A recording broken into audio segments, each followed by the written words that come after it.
Hello, y'all. Welcome back to Crux. Oh, my voice did something a little funky there. It is fire season here in Oregon, and therefore my throat is a little scratchy on the regular, and so bear with me. Hopefully, it'll be better in the winter. Um, Crux is back. Little short mini hiatus there as I got my life together. But I'm excited to be back. I have a lot of things that I want to share with all of y'all. And yeah, we're just going to dive right into it today, talking about training age. So, training age, what is training age? I'll get to it. Give me a minute. Let's back zoom just a little bit. And I want to talk about how when we go into training, whether you're an aerialist, a pole dancer, kind of no matter what it is that you're doing, when you're in the beginner stage of training, you have certain sorts of considerations, worries, expectations, and as you do something a little longer, well, all of those things start to evolve.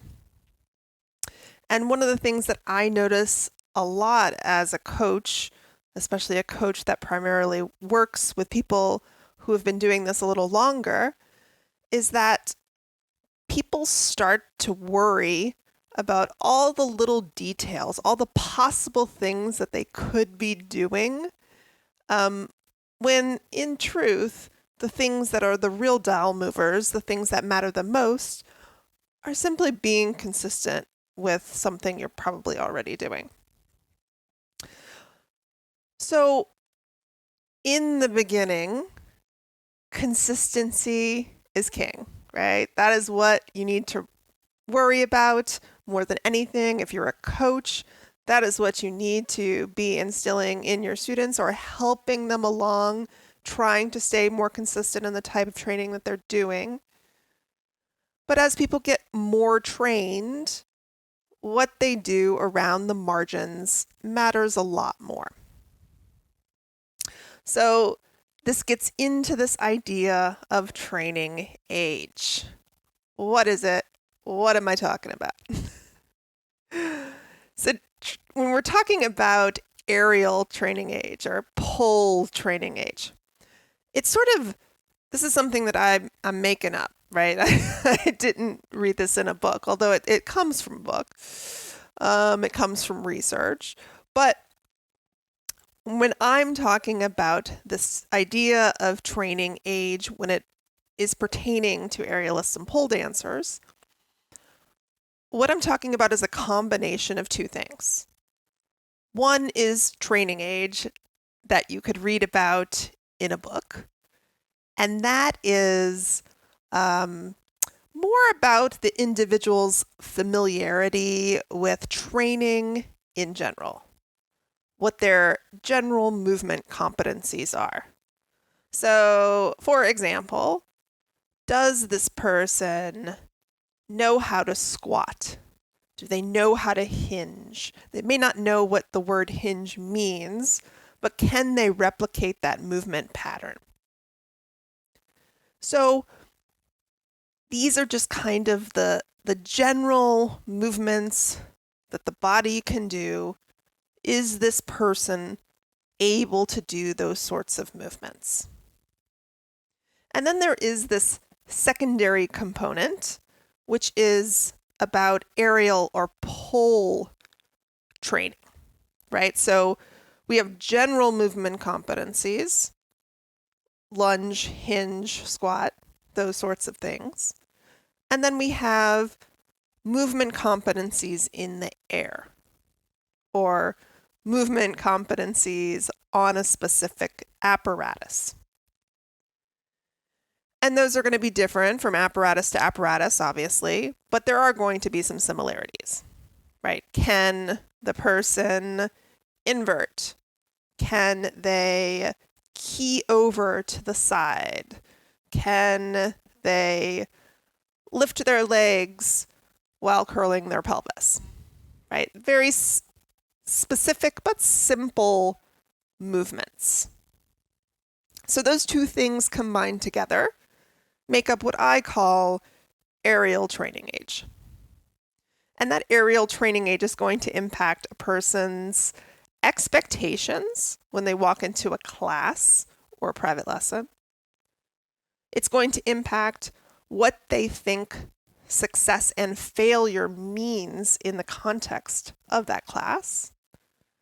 And it's going to impact sometimes, although this isn't, a hard and fast rule, but oftentimes it's going to impact what they desire out of that session, right? Do they go into that session thinking, I'm just there for fun? Or do they go in thinking, I'm there to progress a skill, right? So all of those things come together. They create this training age, which isn't a number, it's just a sense. And that is going to impact how a coach coaches them. Because if we're talking about a novice, so a younger training age in what I've just discussed,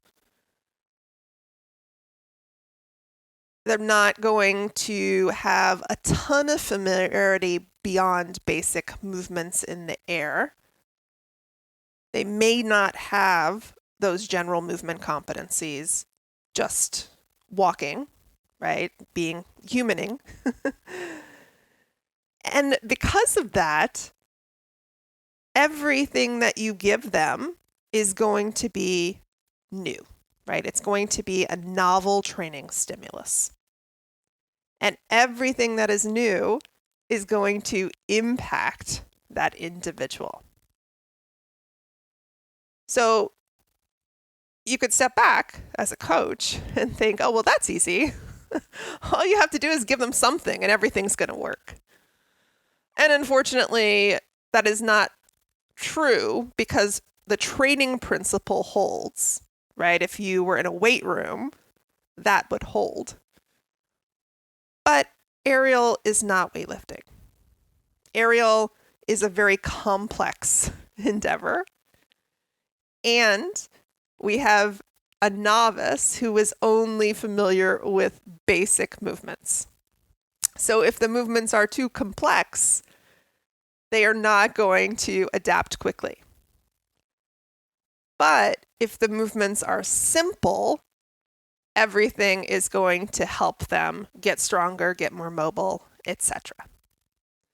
So it becomes really important in coaching novices to give them non-complex patterns, to give them simple cueing, and to give them some sort of autonomy in the process. Because when I say autonomy, that means choice, right? And giving people who are beginners choices is going to help them feel more successful.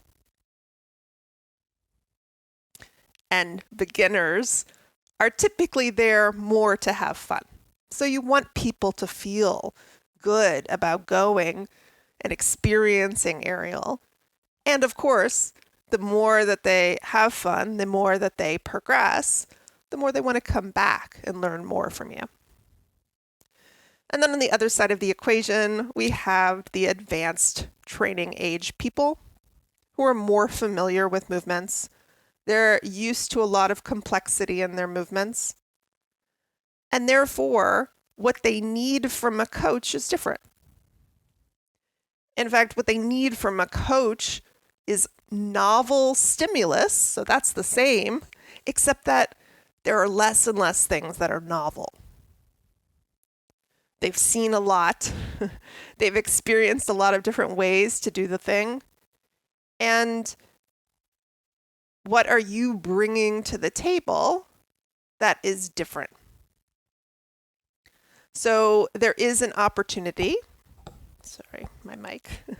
There is an opportunity there, right, to impact someone's training, but it's more around the margins.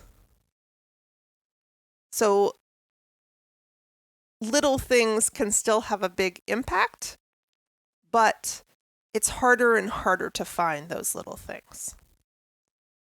So that means that there are less choices available to you as a coach, and that there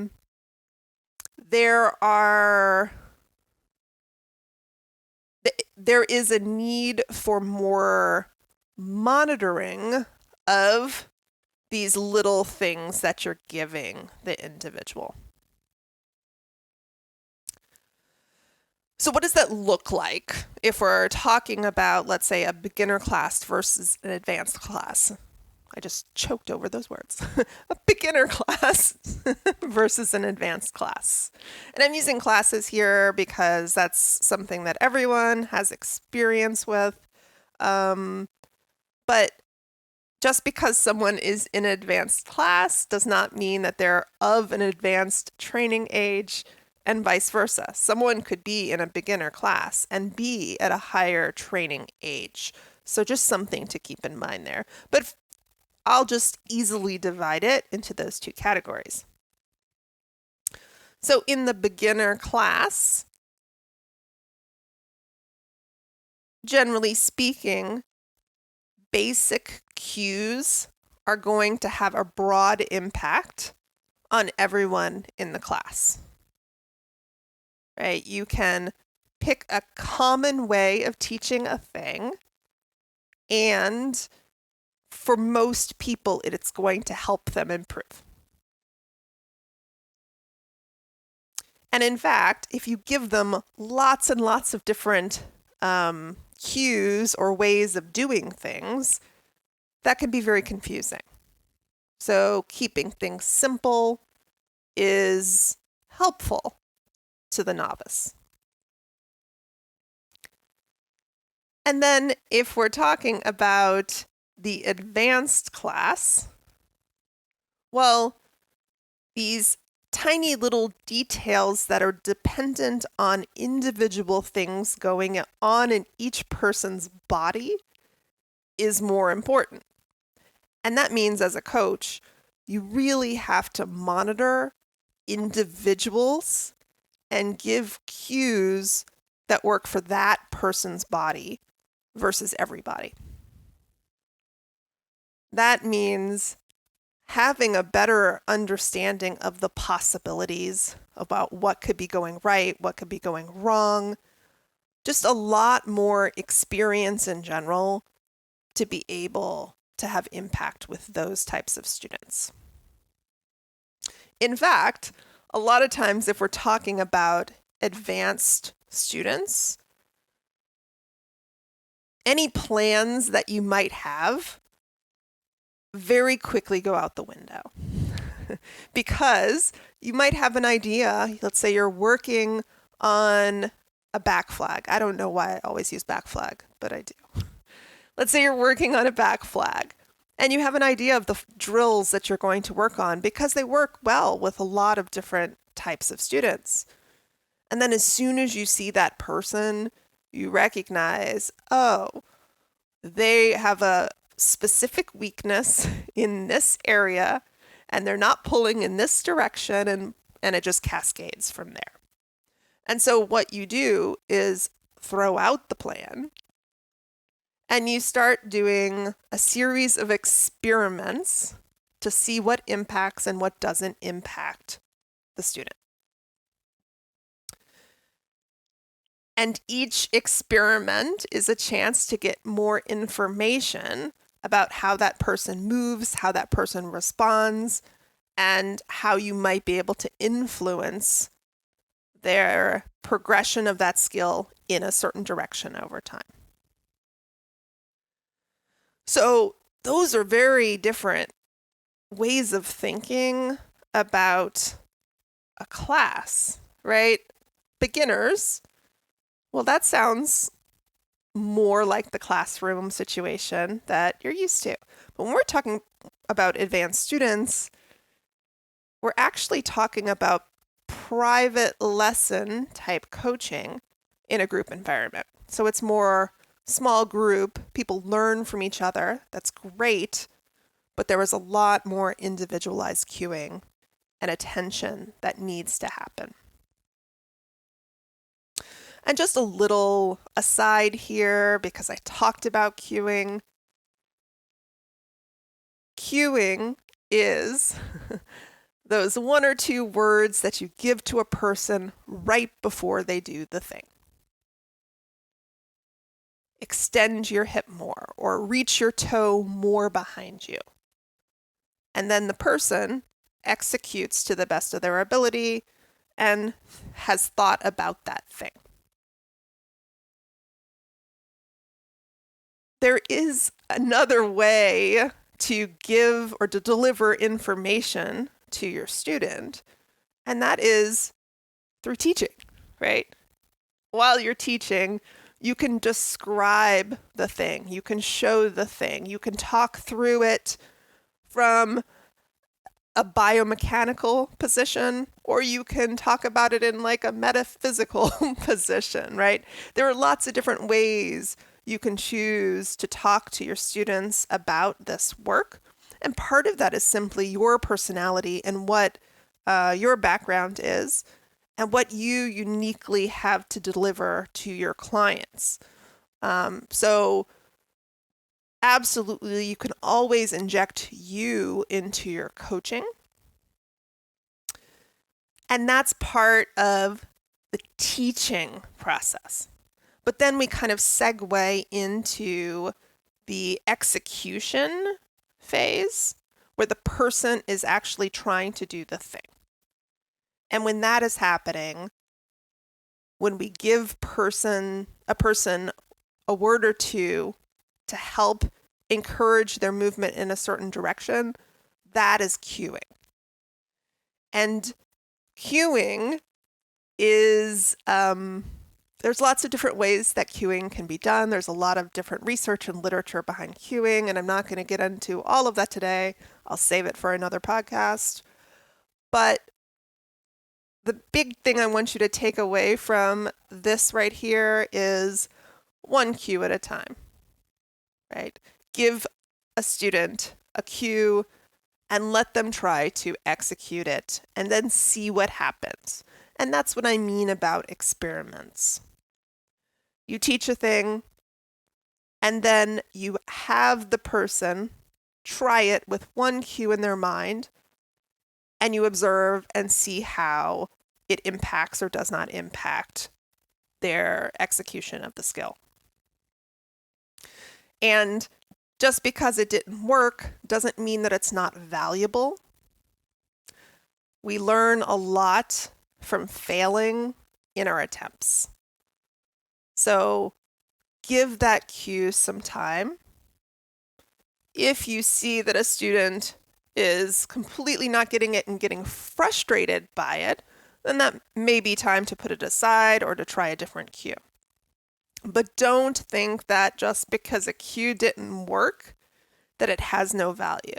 Because there's a lot of value in reps of things wrong because it teaches the body what isn't working, and that has value. All right, so overall takeaway in this whole conversation, if you care about your students, and if you're a coach and you're listening to me right now, you care about your students. If you care about having impact in their practice, about them progressing, about them getting excited about working with you, if you want them to have the best possible experiences with you, you need to treat people of different training ages differently.